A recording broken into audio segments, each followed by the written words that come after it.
kasalukuyan. Ang pagbabago ng ating nakaraan galing sa storyang may madilim na karanasan na ipinaglaban ang kalayaan, lalo na sa pagpili ng lider sa ating lipunan. Tulad ko, alam kong hangad nyo ring mabago kung papaano ang story ay magbago at mapaganda palalo ang kwento. Ngunit naibigay ito sa mga maling tao kaya't maraming Pilipino naghirap lalo. Yan ang totoo. Mga politikong sakim at ginagamit ang kapangyarihan para mas magpayaman palalo. Ngunit, nang dumating ang tulad niyang Kirinyan, lumaban at nagbigay ilaw sa mga taong nahihirapan, ipinaramdam niyang mahal niya ang bayang nasasakupan kung kaya't marami ang nabuhayan.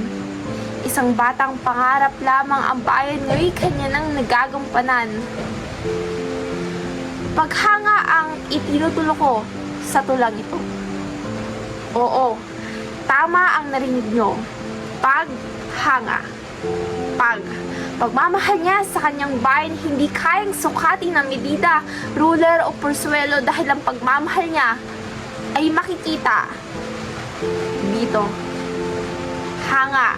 Handang gawin ang lahat para sa bayan niyang Quirino na siyang hinahangaan ko.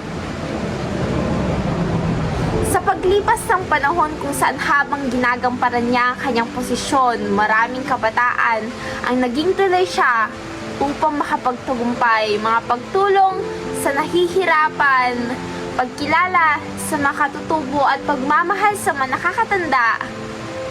Ngayon nalaman na totoo pala ang kasabihan na kapag ang kapangyarihan na ibigay sa tamang tao, ito'y kanyang pahalagahan ng lubusan.